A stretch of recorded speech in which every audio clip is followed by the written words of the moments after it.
It is ironic, isn't it, that I, a man so reviled in the controlled media, speaks to you on behalf of peace.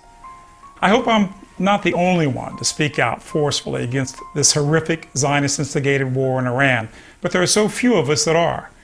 This war will be catastrophic, not only for the people of Iran, but for America, for Europe, and the whole world.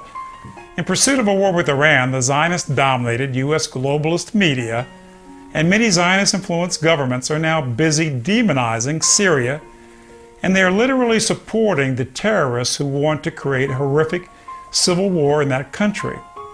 Here's a short excerpt from a Russian TV interview with a very respected journalist in the UK, Jonathan Steele. It's an interview you won't see on mainstream media in America or the EU, but it will give you some incredible insight into the Zionist treachery both in global media and the Zionist-influenced foreign policy of the United States, the UK, France, Germany, and the EU. They seem to be siding with Assad's opponents here. Why do you think that is? Well, I think they've decided that Assad is a lost cause. They don't like his links to Hezbollah in Lebanon. They don't like the fact that he's sort of in the front line of opposition to Israel. And of course, Syria has quite good relations with Iran. So they've decided, I think, that it's almost like a proxy war against Iran. If you can topple Assad, it's considered to be a sort of proxy blow against the government in Iran. So as Mr. Steele points out, the American Zionist-controlled support of the terrorists trying to overthrow Assad has nothing really to do with human rights. If human rights was the real issue, America and Europe would be supporting a war against Israel, not Syria. Unlike Syria and Iran, Israel's a nation that has ethnically cleansed hundreds of thousands of people, Palestinians, from their homes, that has killed tens of thousands of them, that has tortured tens of thousands more in their dungeons. Recently, we witnessed a spectacle of Israel murdering 1,200 defenseless people in Gaza, half of them women and children, wounding and burning thousands more of them. Imagine mothers and their children burned alive in their own beds. And now these Zionist murderers are bombarding you with bucketfuls of lying propaganda because they hate Syria and Assad, because Assad opposes the crimes of Israel. And they see the destruction of Syria and the suffering of millions of Syrians, a Syria racked by civil war and conflict, as the destruction of an enemy nation and destruction of a key ally of Iran, which is at the top of their hate list, along with people like me. And of course, Israel and Jewish extremists around the world are the ones who beat the loudest drums of war against Iran. So the whole Syrian issue is about one fundamental thing: the Zionist hate and war campaign against their enemies in the Mideast. And it's about nothing else. And it all leads to their biggest objective, the destruction of Iran.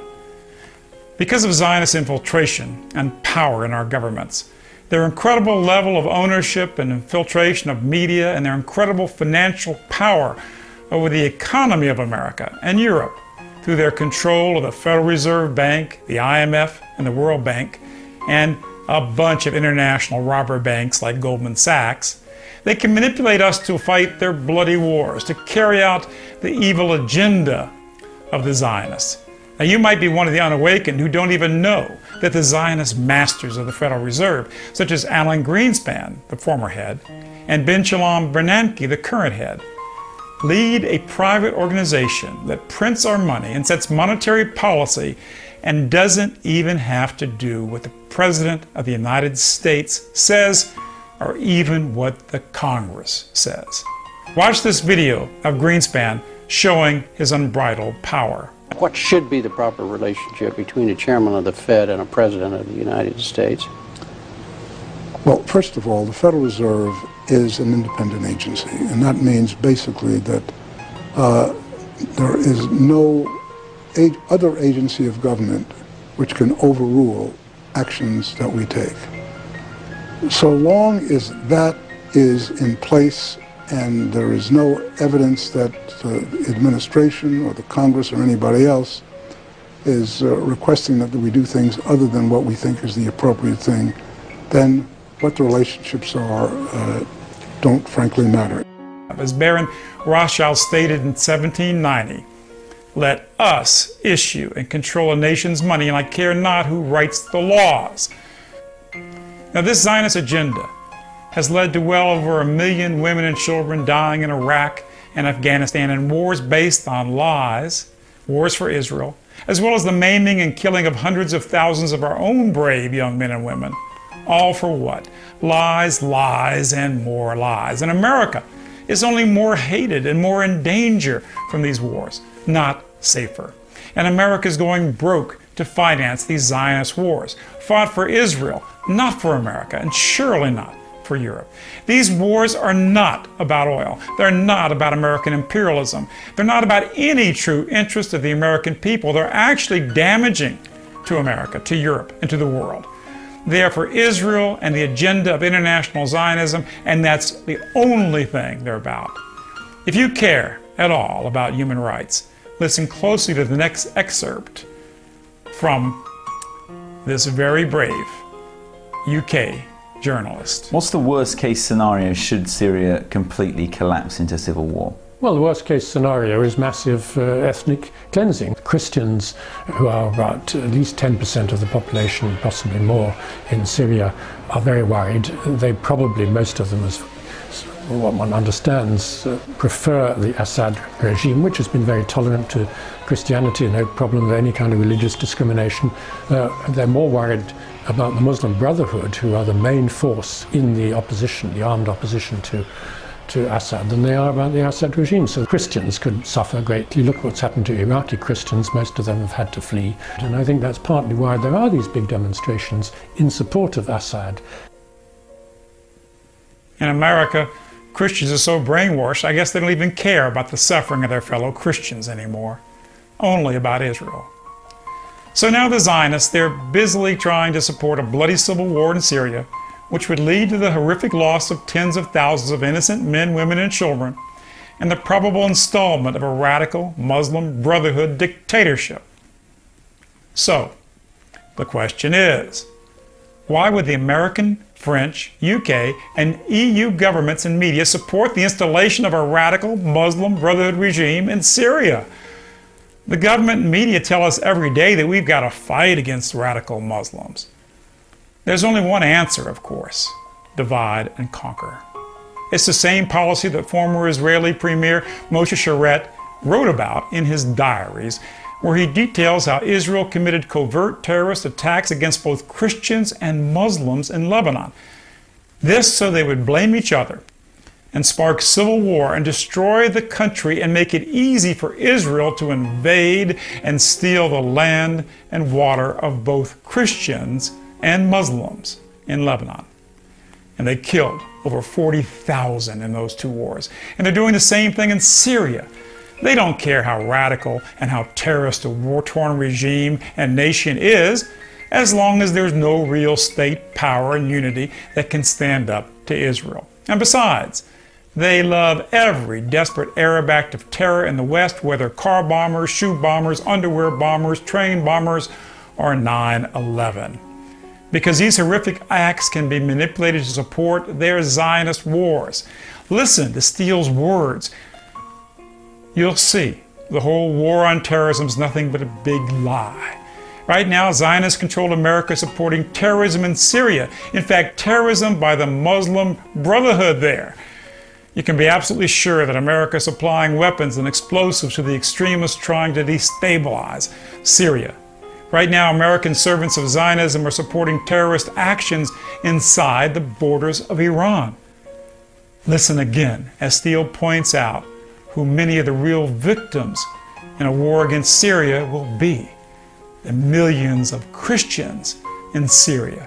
Please listen closely. So Christians could suffer greatly. Look what's happened to Iraqi Christians. Most of them have had to flee.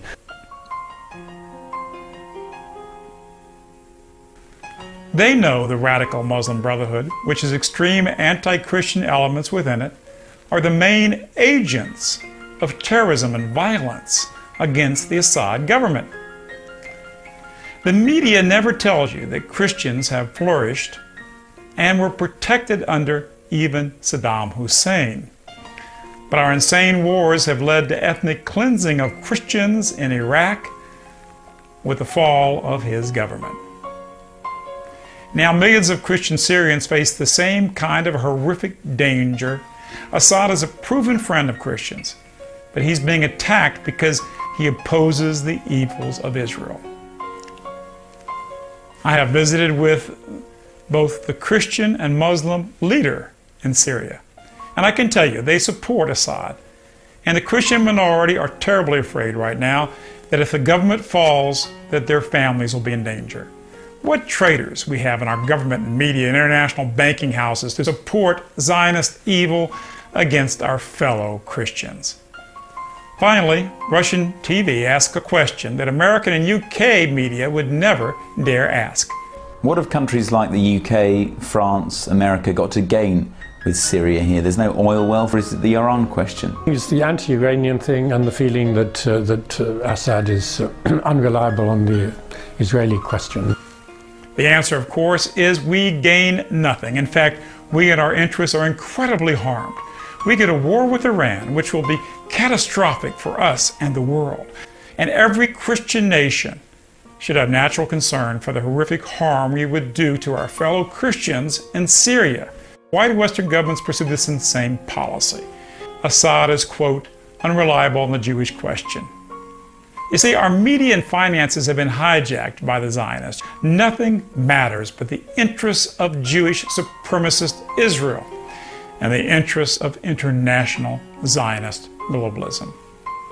How sick it is to see once more overwhelmingly Christian nations support the evil of anti-Christian Israel against fellow Christians in the Middle East.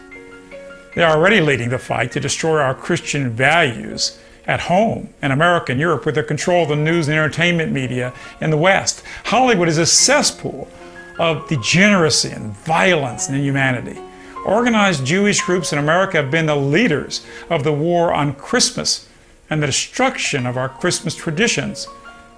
They're also supporting the massive non-European immigration, which will ultimately lead to civil war in America and in all European nations, just as they propose in Syria. Watch my video on Zionist, quote, divide and conquer. And now they want our nations to directly support terrorism, a terrorism that will result in the murder and suffering and displacement of Christian families in Syria. Israel's already killed and maimed tens of thousands of Christians in Lebanon, killed and maimed and dispossessed tens of thousands of Palestinian Christians, and almost destroyed the once vibrant Palestinian Christian community in the Holy Land. For the sake of God, for the sake of millions of Christian families of Palestine and Syria, and for the sake of millions of Muslim families, don't let these evil Zionists and their slaves in media and government push America and Europe to support a bloody civil war in Syria. Don't let the Zionists push us into a war with Iran when the real nuclear rogue state is actually Israel. When the real murderous terrorist state is Israel, a nation that's committed terrorism against America in the Levant affair and the attack on their liberty. Frenchmen, Germans, members of the UK, Muslim nations, your leaders have sold you out to the Zionists. Free yourself of the Zionist occupation of our governments, of the Zionist occupation of the media, of the Zionist occupation of the international banks. Stop the planned insane Zionist wars in Syria and Iran. This Christmas, be men and women of peace. Peace on earth and goodwill toward men, not Zionist slaves, ready to bring death and destruction to millions of people. Stand up. If not now, when? If not you, then who? It's time that you and all of us stand up for the truth, unafraid and courageously. For truth and peace and decency in this world. Stop the war. Peace on earth, goodwill toward men, and Merry Christmas to all.